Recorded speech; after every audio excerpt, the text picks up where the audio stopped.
அனைவருக்கும் வணக்கம். நம்மளுடைய மாடர்ன் சர்வே இன் தமிழ் யூடியூப் சேனலில் ஜேடிஓ சம்பந்தமான பல முக்கியமான தகவல்களை நம்ம வீடியோவாக அப்லோட் பண்ணிட்டே இருக்கோம். அந்த வரிசையில் ஜேடிஓ சம்பந்தமாக நம்ம யூடியூப் சேனலில் பார்க்குறவங்க கமெண்ட்டில் கேட்கக்கூடிய கேள்விகளுக்கும் நம்ம முறையாக ரிப்ளை பண்ணிட்டே வரோம். நம்ம நேற்று கூட ஒரு வீடியோ போட்டிருந்தோம். ஜேடிஓ ஓவர்சீருடைய ஒர்க்கை பற்றி நம்ம ஒரு வீடியோ போட்டிருந்தோம். அதுக்கு பிறகு எல்லோரும் கமெண்ட்டில் அதிகமாக கேட்கக்கூடிய கேள்வி என்ன அப்படின்னா, இந்த ஜேடிஓ ஃபஸ்ட்டு கவுன்சிலிங்கில் தேர்வு ஆனவங்க அவங்க அவங்க சொந்த மாவட்டங்களில் போஸ்டிங் போடாதவங்க வேறு மாவட்டங்களுக்கு அவங்கள போஸ்டிங் போடும்போது தன்னுடைய சொந்த மாவட்டத்துக்கு எப்போ போகிறது, ட்ரான்ஸ்ஃபர் எப்போ அப்ளை பண்ணுறது, ட்ரான்ஸ்ஃபருக்கு என்ன ஃபார்மாலிட்டி, அதுக்கு என்ன மூவ் பண்ணணும், அது எப்போ மூவ் பண்ணணும் அப்படின்னு பல சந்தேகங்களை நம்மக்கிட்ட வாட்ஸ்அப்லேயும் கேட்டிருக்காங்க, கமெண்ட்லேயும் கேட்டிருக்காங்க. ஸோ அந்த மாதிரி ஒரு இடத்துலேருந்து இன்னொரு இடத்துக்கு மாறக்கூடிய அந்த ட்ரான்ஸ்ஃபர் அதை பற்றிய முழுமையாக பார்க்கக்கூடியது தான் இந்த வீடியோ. நம்ம ஏற்கனவே ஃபீல்டு சர்வேயர் டிராஃப்ட்ஸ்மேனுக்கு எப்படி ட்ரான்ஸ்ஃபர் பண்ணணும், எப்படி அப்ளை பண்ணணும் அப்படின்னு வீடியோ போட்டிருந்தோம். ஸோ பார்த்திங்கன்னா ட்ரான்ஸ்ஃபர் பார்த்திங்கன்னா மொத்தம் 2 இருக்குது. இண்டிவிஜுவல் ட்ரான்ஸ்ஃபர், அப்புறம் மியூச்சுவல் ட்ரான்ஸ்ஃபர் அப்படின்னு. இப்போ இண்டிவிஜுவல் ட்ரான்ஸ்ஃபர் அப்படின்னா நம்ம ஒரு இடத்துக்குள்ள வில்லிங் கொடுத்து அங்கே வேக்கண்ட் இருக்குன்னு தெரிஞ்சு நம்ம அந்த வேக்கண்ட்டுக்கு அப்ளை பண்ணுறது. இது இண்டிவிஜுவல் ட்ரான்ஸ்ஃபர். மியூச்சுவல் ட்ரான்ஸ்ஃபர் அப்படின்னா நம்மளுடைய சொந்த மாவட்டத்தில் ஒருத்தர் வேலை செஞ்சுட்ருப்பார். அவங்களுடைய சொந்த மாவட்டத்தில் நம்ம வேலை செஞ்சுட்ருப்போம். அதாவது அவர் சொந்த மாவட்டத்தில் இப்போ என் ஃப்ரெண்டுக்கார் அப்படின்னா அவருடைய சொந்த மாவட்டத்தில் நான் ஒர்க் பண்ணிக்கிட்டு இருப்பேன், என் சொந்த மாவட்டத்தில் அவர் ஒர்க் பண்ணிக்கிட்டு இருப்பார். 2 பேரும் ஒரே போஸ்ட்டு ஒரே கேட்டராக இருக்கும்போது நம்ம மியூச்சுவல் ட்ரான்ஸ்ஃபரில் மாறிக்கிடலாம். ஆனால் இது எல்லாமே பார்த்தீங்க அப்படின்னா அதுவாக நம்ம தான் மூவ் பண்ணி நம்ம தான் வாங்கணும். இன்னொன்று இருக்குது ட்ரான்ஸ்ஃபர். இந்த டிபார்ட்மெண்ட்னுடைய பெனிஃபிட் கருதி மாற்றுவாங்க. இப்போ ஒருத்தர் சரியாக ஒர்க் பண்ணலை, அவர் மேலே ஏகப்பட்ட கம்ப்ளைண்ட் இருக்குது ஒரு டிஸ்ட்ரிக்டில் அப்படின்னா அவரை தூக்கி மாற்றி போடுறது. அவர்கிட்ட வில்லிங் கேட்க மாட்டாங்க. அவர் தூக்கி அந்த டிபார்ட்மெண்ட் ஹெட்டு அவரை வேறு இடத்துக்கு மாற்றி போடுறது. ஸோ இதுதான் இப்போ இந்த ட்ரான்ஸ்ஃபர் அப்படின்னா இண்டிவிஜுவல் ட்ரான்ஸ்ஃபர், மியூச்சுவல் ட்ரான்ஸ்ஃபர், அப்புறம் டிபார்ட்மெண்ட்டே நம்மளை மாற்றுறது. இன்னொன்று என்ன இருக்குன்னா பதவி உயர்வில் ட்ரான்ஸ்ஃபர் ஆகிறது. இப்போ ஒரு போஸ்ட்டில் நீங்கள் ஜாயின் பண்ணுவீங்க, அதே போஸ்ட்டில் ஒர்க் பண்ணிட்டே இருப்பீங்க. பதவி உயர்வு வரும்போது நமக்கு எங்கே தேவையோ அங்கே வேக்கண்ட் அங்கே மாறிக்கிறது. இதுதான் இந்த ட்ரான்ஸ்ஃபருடைய இது. ஸோ நம்ம இப்போ என்கிட்ட கேட்குறவங்க என்னன்னா, ஜேடிஓவில் பெரும்பாலான பேருக்கு அவங்களுடைய சொந்த மாவட்டம் போடலை, அவங்க வேறு இடத்துல போட்டிருக்காங்க அப்படின்னு என்கிட்ட பசங்க பேசின வச்சு பார்க்கும்போது நமக்கு தெரியுது.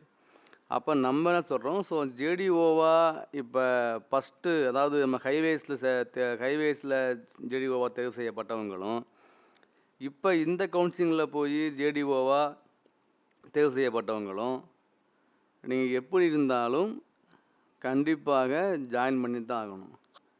ஜாயின் பண்ணாமல் ட்ரான்ஸ்ஃபர் வாங்க முடியாது. ஏன்னா ரொம்ப பேர் கேட்குறாங்க, சார் இப்போயே ட்ரான்ஸ்ஃபருக்கு மூவ் பண்ணலாமா அப்படின்னு. ஃபஸ்ட்டு நீங்கள் ஜாயின் பண்ணால் தான் நீங்கள் ட்ரான்ஸ்ஃபருக்கே மூவ் பண்ண முடியும். அதனால் நீங்கள் ஃபஸ்ட்டு ஜாயின் பண்ணுற வரைக்கும் வெயிட் பண்ணுங்கள். ஜாயின் பண்ண பிறகு உடனே வாங்கிடலாமா அப்படின்னா கிடையாது. நம்மளுடைய டிபார்ட்மெண்ட் ரூல்ஸ் படி அதாவது 3 வருடம் நம்ம அங்கே பணி புரிஞ்சிருக்கணும். 3 வருடத்துக்கு பணி புரிஞ்சால் தான் அங்கே ட்ரான்ஸ்ஃபர் கொடுப்பாங்க. அது கட்டாயம். ஆனால் இந்த 3 வருடங்கிறது எல்லா கவர்மெண்ட் டிபார்ட்மெண்ட்லேயுமே காமன். 3 வருஷம் ஒர்க் பண்ணியிருக்கணும். ஒரு இடத்துல 3 வருஷம் ஒர்க் பண்ணியிருந்தோம்னா நம்ம ட்ரான்ஸ்ஃபருக்கு எலிஜிபிள். இல்லை இப்போ என்ன பண்ணுறாங்க அப்படின்னா 1 இயர் முடிஞ்சாலே அவங்க ட்ரான்ஸ்ஃபருக்கு என்ன பண்ணுறாங்க, அப்ளை பண்ணுறாங்க. அப்போ குறைந்தபட்சம் 1 வருஷமாவதும் நீங்கள் ஒரு இடத்துல நீங்கள் ஒர்க் பண்ணியிருந்தால் தான் நீங்கள் ட்ரான்ஸ்ஃபருக்கு அப்ளை பண்ண முடியும். சும்மா போனோடனே அப்ளை பண்ணோம்னா நமக்கு ட்ரான்ஸ்ஃபர் கிடைக்காது. ஸோ நீங்கள் அதனால் நீங்கள் ஃபஸ்ட்டு மினிமம் 1 இயராவதும் நீங்கள் ஒரு போஸ்ட்டில் நீங்கள் ஒரு இடத்துல ஒர்க் பண்ணியிருக்கணும். அதுக்கு பிறகு நீங்கள் வந்து ட்ரான்ஸ்ஃபருடைய அப்ளிகேஷனை வந்து உங்களுக்கு மேலே உள்ள அந்த இன்ஜினியர்கிட்ட நீங்கள் வந்து கேட்டுட்டு நீங்கள் கொடுங்க. நீங்கள் கேட்குற மாவட்டத்தில் வேக்கன்ட் இருந்தா அப்படின்னா அவர் நினச்சாருன்னா உங்களை வந்து இப்போ ட்ரான்ஸ்ஃபர் பண்ணக்கூடிய வாய்ப்பு இருக்குது. ட்ரான்ஸ்ஃபருங்கும் போது அவருடைய அக்காமடேஷன் மூலமாக உங்களுடைய ஹெட் ஆஃபீஸில் அங்கே உங்கள் ஆஃபீஸ்லேருந்து ஹெட் ஆஃபீஸ்க்கு போகும். அங்கேருந்து கன்சர்ன் நீங்கள் எங்கே பில்டிங் கேட்குறீங்களோ அங்கே வேக்கன்ட்றதுன்னா உங்கள் போஸ்ட்டை வந்து அங்கே வந்து அப்படியே இது பண்ணுவாங்க. அப்படி போகும்போது உங்களோட சீனியாரிட்டி பாதிக்குமானா சீனியாரிட்டி பாதிக்கும். ஆனால் இப்போ நீங்கள் ஜாயின் பண்ணியிருக்கீங்க, அதனால் பெருசாக பாதிக்க வாய்ப்பு இல்லை. ஸோ இங்கே நீங்கள் ஜாயின் பண்ணுற மாவட்டத்தில் தான் லாஸ்ட்டாக இருப்பீங்க அவங்க இப்போ ஜாயின் பண்ணனால. அதுவே நீங்கள் இன்னொரு மாவட்டம் போகும்போது நீங்கள் அங்கே உள்ள சீனியாரிட்டியில் ரொம்ப லாஸ்ட்டில் இருப்பீங்க. அவ்வளோதான் வித்தியாசம். மற்றபடி வேறு ஒரு பாதிப்பும் கிடையாது. இது வந்து நீங்களாக மாறுறது.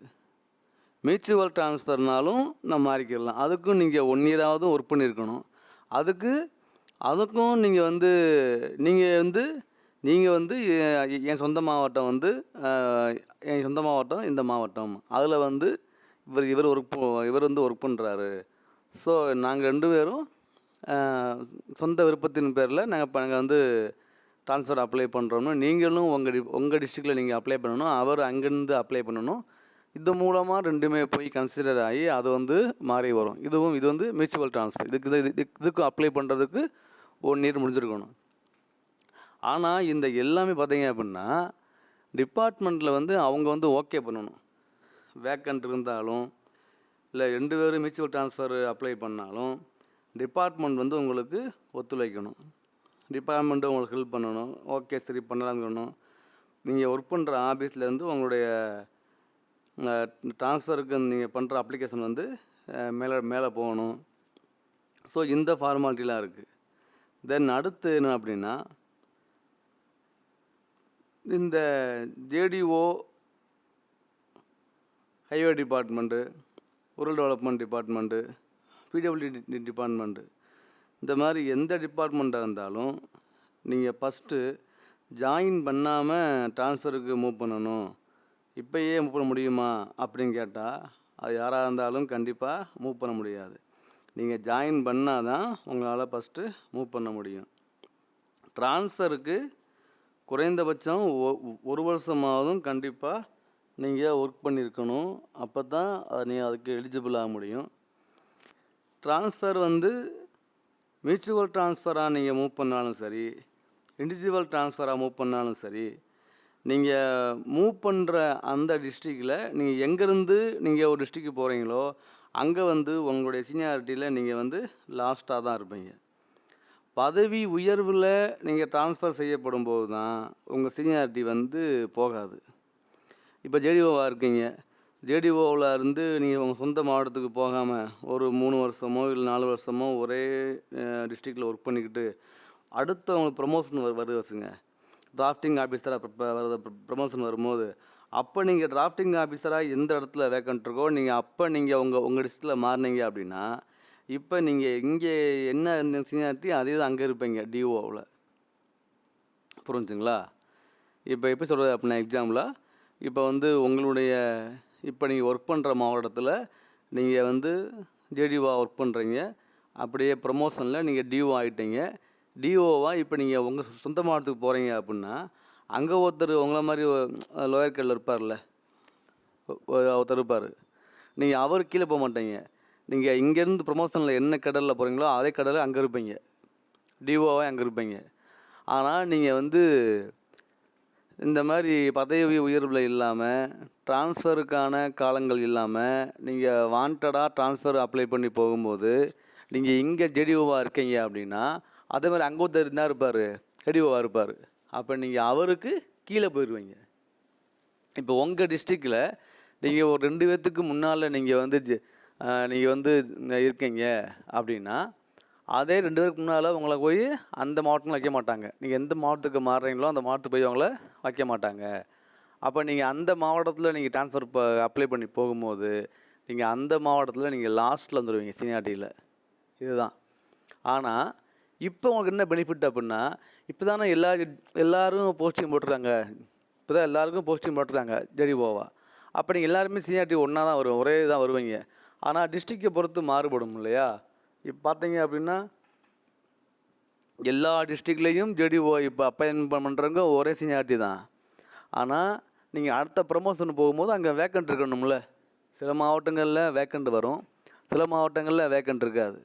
ஆனால் நீங்கள் வந்து ப்ரமோஷனுக்கும் சரி மற்றதுக்கும் சரி நீங்கள் வந்து அந்த இவ்வளோ வருடம் கட்டாயம் ஒர்க் பண்ணிருக்கணும் அப்படின்னா நீங்கள் பதவி உயர்வுக்கு எல்லா தகுதியும் அவங்ககிட்ட இருந்தாலும் நீங்கள் எல்லா எக்ஸாம் பாஸ் பண்ணாலும் அங்கே வேக்கண்ட் தானே உங்களுக்கு வேக்கண்ட் க்ரியேட் ஆகும். ஸோ அப்படிங்கும்போது நீங்கள் வந்து இந்த மாதிரி ட்ரான்ஸ்ஃபர் நீங்கள் மூவ் பண்ணும்போது உங்களோட சீனியாரிட்டி வந்து பாதிக்கப்படும். அது வந்து இப்போ உங்களுக்கு கவலை இல்லை, ஏன்னா நீங்கள் எல்லாருமே இப்போ ஒரே சீனியாரிட்டியாக தான் இருப்பீங்க. ஸோ நீங்கள் அதை பார்த்துக்கங்க. அதை உங்கள் டிபார்ட்மெண்ட்டை நீங்கள் கேட்டுக்கோங்க. நான் இப்போ ட்ரான்ஸ்ஃபருக்கு மூவ் பண்ணும்போது நான் வந்து அந்த மாவட்டத்தில் நான் லாஸ்ட்டில் போயிடுவேனா அப்படின்னு கேட்டுக்கோங்க. இதுதான் different. So individual transfer, mutual transfer, அப்புறம் வந்து இந்த மாதிரி பதவி உயர்வில் ட்ரான்ஸ்ஃபர் ஆகிறது இவங்களுக்கு தான் வந்து இது. அது மட்டும் இல்லாமல் முன்னுரிமை இருக்குது ட்ரான்ஸ்ஃபரில். யாருக்கெல்லாம் வழங்குறாங்க முன்னுரிமை அப்படின்னா, உடல் அவங்க ட்ரான்ஸ்ஃபருக்கு முன்னுரிமை இருக்குது. அப்புறம் வந்து கணவன் மனைவி வந்து 2 பேருமே ஒர்க் பண்ணுறாங்கன்னா மனைவியோ கணவனோ அவங்களுடைய இதை சொல்லி அதை மூவ் பண்ணிக்கலாம். அதுக்கும் இது இருக்குது. அப்புறம் உடல் ஊனமுற்ற குழந்தைகளை வந்து பராமரிக்கணும் அப்படின்னு ஸ்டெப் எடுக்கிறாங்க இல்லையா, அவங்களுடைய ட்ரான்ஸ்ஃபருக்கும் இதில் வந்து ரூல் இருக்குது. ஸோ இப்போ நீங்கள் ஸ்க்ரீனில் இந்த 5 விதமான ட்ரான்ஸ்ஃபருக்கு முன்னுரிமை வழங்கணும். யாருக்குன்னா 2 பேரும் மியூச்சுவல் ட்ரான்ஸ்ஃபரில் மாறுறாங்களோ அவங்களுக்கு, கணவனோ மனைவியோ எங்கே ஒர்க் பண்ணுறாங்களோ அங்கே கணவன் ஒர்க் பண்ணுறதுக்கு மனைவி போகிறது, மனைவி ஒர்க் பண்ணுறதுக்கு கணவன் போகிறது, அந்த மாதிரி இது பண்ணுறது. அப்புறம் வந்து மாற்றுத்திறனாளி குழந்தைகளை கவனிக்கக்கூடிய பெற்றோர்களுக்கும் அவங்களுக்கும் இப்போ வந்து ஒருத்தர் பார்த்திங்கன்னா அவர் சொந்த மாவட்டத்திலே போஸ்டிங் வாங்கியிருப்பார். 3 ஆண்டுகளுக்கு மேலே ஒருத்தர் ஒரே இதில் வந்து பணிபுரியக்கூடாது அப்படின்னு வேறு மாவட்டத்துக்கு மாற்றுவாங்க இல்லையா. அப்படி மாற்றும்போது வேறு மாவட்டம்னா இல்லை, வேறு இடத்துக்கு மாற்றுவாங்க. அது வந்து அந்த மாவட்டத்துக்குள்ளேயே இது பண்ணுவாங்க, மாற்றுவாங்க. அப்படி மாற்றும்போது அவங்களுடைய குழந்தைகள் வந்து இந்த மாதிரி இருந்தாங்க அப்படின்னா, பிடபிள்யூடி பிரிவில் வந்தாங்க அப்படின்னா இவங்க வந்து அதுக்கு விலக்கு இருக்குது, அவங்கள மாற்ற வேண்டிய அவசியம் இல்லை. இல்லை ஒர்க் பண்ணுற எம்ப்ளாயே வந்து இந்த மாதிரி இருந்தாங்க அப்படின்னா அவங்களுக்கு என்ன பண்ணலாம்னா அவங்க வந்து ட்ரான்ஸ்ஃபருக்கு மூவ் பண்ணிக்கலாம், உடனே கிடச்சிரும். ஸோ முன்னுரிமை யாருக்கு வழங்கணும்னா மியூச்சுவல் மனமொத்த மாறுதல், கணவன் மனைவி பணிபுரியும் இடமாற்றம், அப்புறம் வந்து இந்த மாதிரி மாற்றுத்திறனாளி குழந்தைகளை கவனிக்கும் பெற்றோருக்கும் மாற்றுத்திறனாளியாக உள்ள அந்த ஒர்க் பண்ணுற ஸ்டாஃபுக்கும் ட்ரான்ஸ்ஃபர் இருந்தால் அவங்களுக்கு வழங்கணும். இதுதான் வந்து இது. ஸோ நீங்கள் எல்லாம் ஞாபகம் வச்சுக்கோங்க. இப்போ நீங்கள் ஜேடிஓவாக ஹைவேஸ் டிபார்ட்மெண்ட்டில் ஒர்க் பண்ணுறவங்களும் சரி, இது வந்து நான் சொல்கிறது எல்லாமே நாட் ஓன்லி ஃபார் ஜேடிஓ, இது வந்து எல்லா டிபார்ட்மெண்ட்டில் புதுசாக ஜாயின் பண்ணுறவங்களுக்கும் ஒரு பொதுவான ஒரு இது தான். ஸோ ட்ரான்ஸ்ஃபர் பணியிட மாறுதல் அப்படிங்கிறது அங்கே வந்து உங்களுடைய டிபார்ட்மெண்ட்டில் உங்களுக்கு உங்களுடைய அப்ளிகேஷன் லெட்டரை வந்து அவங்க வந்து எடுத்து அவங்க வந்து ஃபாலோ பண்ணால் தான் உங்களுடைய இது தான். தென் இன்னொன்று என்ன அப்படின்னா, நீங்கள் வந்து உங்கள் டிபார்ட்மெண்ட்டில் நீங்கள் கேட்க வேண்டியது, 1 வருஷம் முடிஞ்ச உடனே நீங்கள் ட்ரான்ஸ்ஃபருக்கு அப்ளை பண்ணுங்கள். அங்கே கிடச்சிச்சின்னா ஓகே, கிடைக்கலைன்னா நீங்கள் ஒர்க் பண்ணிட்டே இருங்க. ப்ரமோஷன் வரும்போது நீங்கள் மாறிக்கிடலாம். இல்லை கிடைக்குதா, உங்களுடைய சீனியாரிட்டி அந்த பாதிக்குமான்னு பாருங்கள். பாதிக்கலைன்னா நீங்கள் உடனே போயிருங்க. பாதிக்கும் அப்படின்னா நீங்கள் யோசித்து ஸ்டெப் எடுங்க. மற்றபடி வேறு எதுவுமே கிடையாது. ஸோ இதுதான் நம்மளுடைய ஜேடிஓ ட்ரான்ஸ்ஃபருக்கு உண்டான டீட்டெயில். வேறு ஏதாவது உங்களுக்கு டவுட்னாலும் கேளுங்க. இல்லை வேறு ஏதாவது உங்களுக்கு எந்த இதில் இன்னும் எக்ஸ்ட்ரா சொல்லணுன்னாலும் சொல்லுங்கள். நான் வந்து அதெல்லாம் நான் டிஸ்ப்ளே பண்ணுறேன். தேங்க்யூ.